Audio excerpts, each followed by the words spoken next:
Hey everybody. Hey.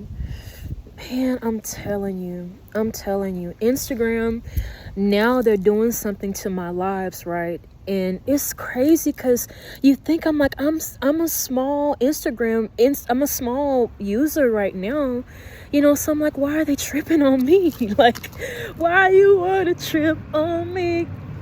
Gosh, but y'all, hold on, let me see.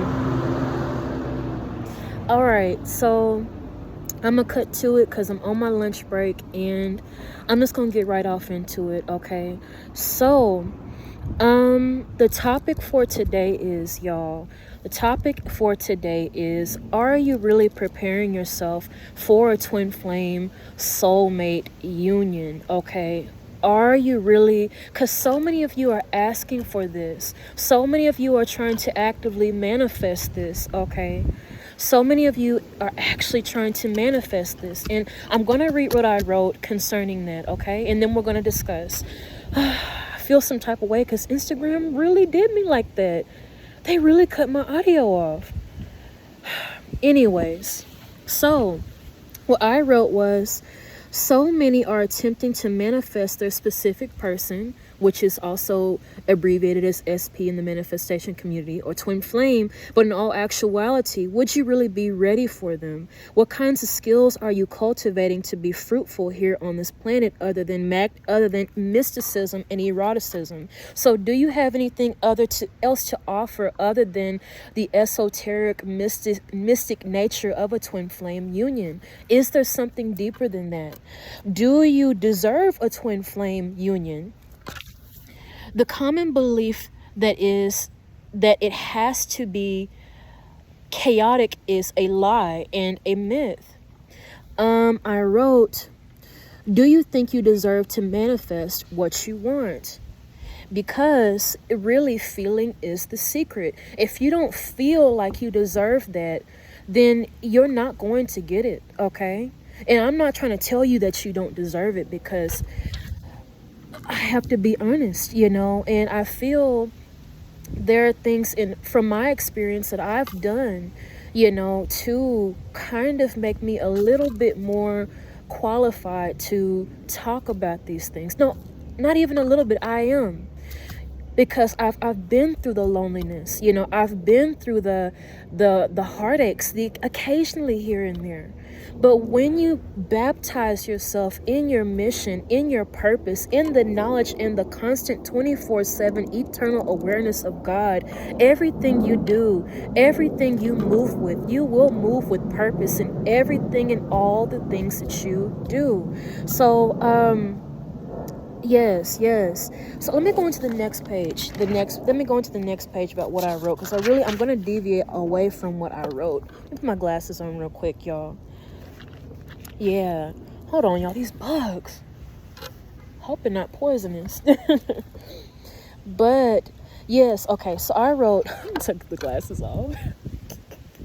But I wrote, more than love has to be involved if you truly want to manifest a partner.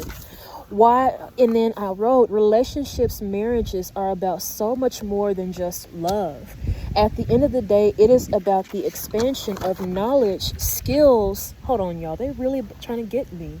Anyway, at the end of the day, it is about the expansion of knowledge, skills, light, prowess, and naturally occurring in natural abundance, okay? Listen to that voice that is telling you to revive and restore your divine feminine energy. Develop and establish your EQ and IQ. The constant hunger for knowledge and skills and holy, righteous, and applicable education. Okay? So, while you are separated, or while you are experiencing separation, please, I urge you, do not focus on the absence of that person, okay? Hold on, y'all. Sorry, y'all. I'm getting lots of stuff, but do not focus on the absence of that person, okay? Man, you know what? Bump the notes. Do not focus on the absence of that person, okay? take this time to really, really, really be on a mission before you physically meet them, okay? I don't care what anybody says. Having 5D experiences with your twin flame is nice, but really and truly, being here in a physical vehicle, we are physical beings, okay? We are 3D beings just as much as we are 5D, 6D, all these other things. And this physical vehicle, as well as your soul and the innermost parts of your spirit, is designed for physical partnership. It is designed for that.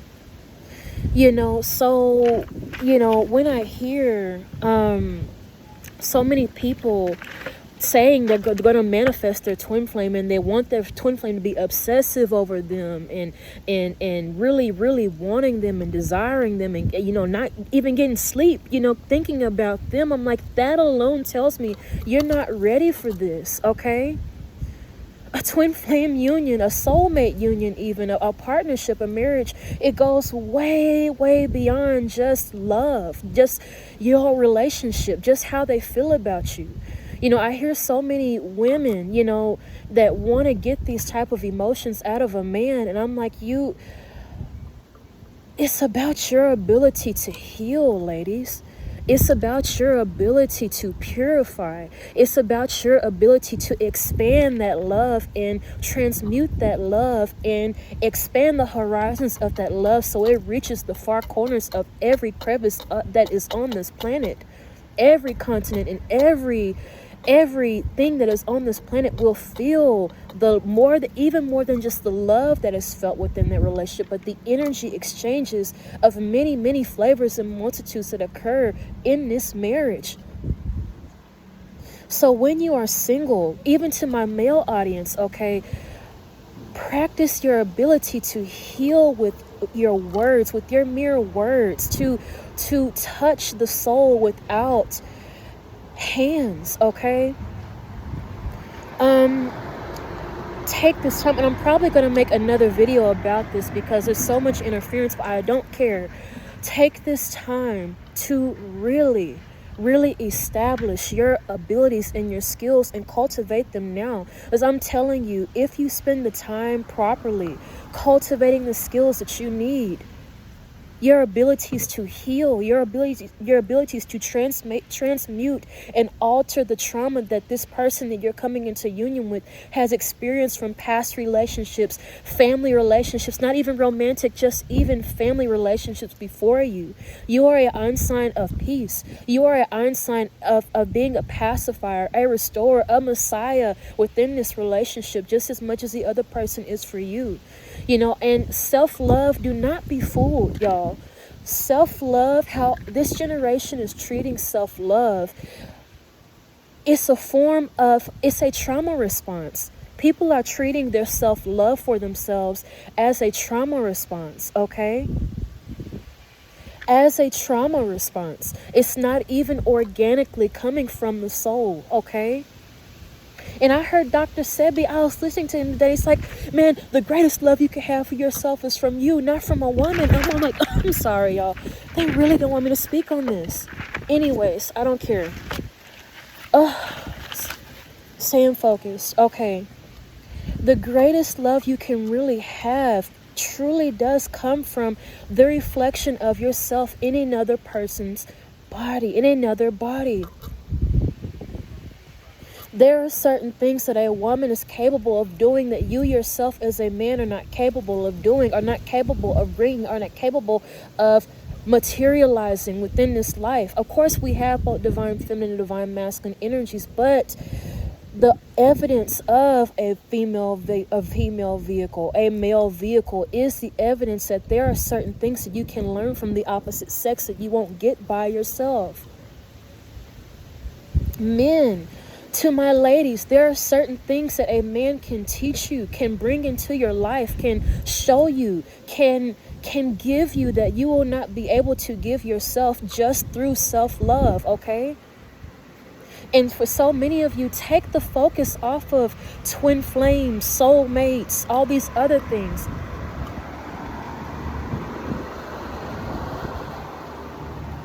Take the focus off of that, okay?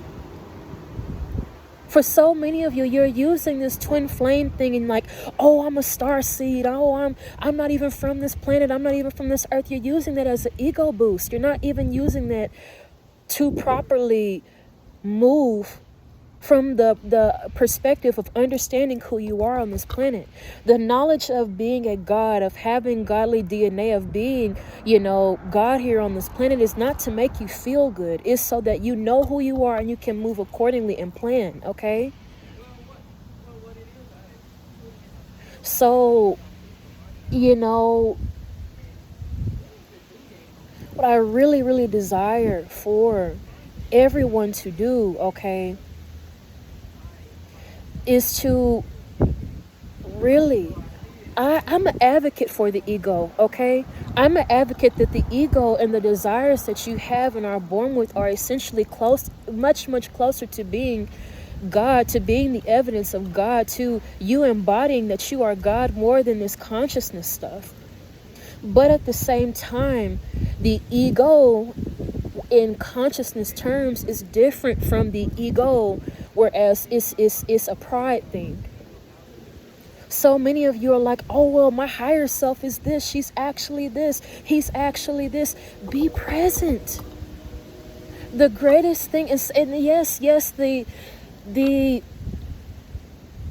the material things, being grounded, being present, is not nearly as illustrious and not nearly as spectacular and as aromatic and seductive as many of these spiritual teachers try to make you feel and try to allow to make you believe, and what I usher and how they try to make you feel about spirituality, But really, the greatest thing and the most rewarding thing you can do is fully being present here. Fully being present here. And trusting in your ability to speak things into existence with every fiber of your being, though you do not see them. Your ability to speak without feeling must be solid. And you must trust that when you speak, it will come into fruition, okay? Don't shy away from the fact that you're a creator, but don't be overly prideful about it, and don't be scared of it. Move accordingly. It's a fact. It's a fact, okay? So, knowing that you have such a strong ability to create, okay? Move in that.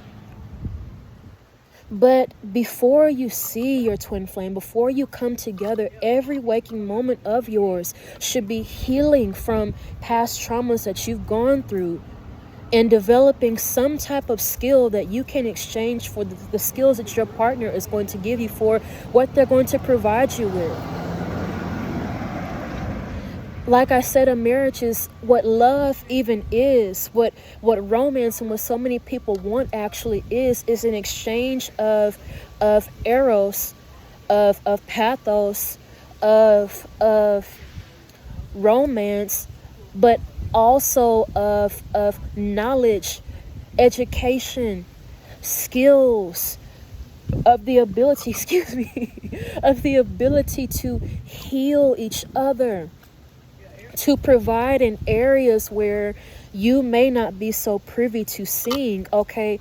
Or the most successful marriages here are unions between two extremely supernaturally complementary people that are whole on their own, walk with the awareness that they were whole on their own by themselves, and move together to expand that wholeness.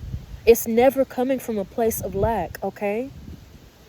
So I'm not trying to hurt your feelings. I hope this is not harsh, but I see this trend going on with these women that want these men to be obsessive over them. And I'm like, for what? For why?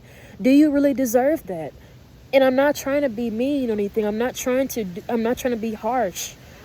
But what I'm saying is, do you really deserve to have someone be obsessive? And the person that you really need to be with they don't need it's going to be disadvantageous for them to feel such strong feelings for you. Yes, admiration is good, but obsession over this person, having this person essentially, and worshiping each other is perfect, but worship does not equal obsession. Worship is sacred acknowledgement of each other. So move knowing that you are constantly interdimensionally connected, but while you are here, make sure y'all's 3D reality is abundant enough, solid enough, strong enough to support the mission that you two are already on telepathically before you're even meeting, to further and expand it once you finally meet, okay? Protect your purity. Protect your ability to be righteous, okay? Righteousness expands far beyond the horizons of any holy book you will ever open, okay? It's more than just about appearance. It's more than just about righteousness is the evidence of holiness in you from birth, and really your purity can never be taken from you. But as soon as you become aware of your purity, every step forward, every step in the future must be taken to preserve and expand it. So, and I had a beautiful conversation with someone the other day, but we are both on mutual enlightenment that really, truly, what is the knowledge of being a God, of being in the image of God? What does that really how is that really helping you? You know? Those things need to come after the fact that you are moving to actually make that mean something here on this planet. So for so many of you that haven't had successful astral projection experiences, spiritual experiences in general, take that as a sign that you need to be here. And the people that usually stick here and ground themselves are usually far, far more fruitful and have the actual foundation to expand said spirituality, to actually reap something. I promise you, if you are solid in your ability to manifest without physically seeing any evidence of it, you will be more than abundant. Abundance is not nearly strong enough of a word to suffice for the amount of success that grounded people such as yourself, such as myself, have the ability to do here on this planet. So I'm going to leave that at that, and I'm probably going to add on to this video and do another video like this, just saying the same things, because there's so much interference, but that's expected. And when you're on a path like this, it is expected. So move regardless. I love you all so much. Bye.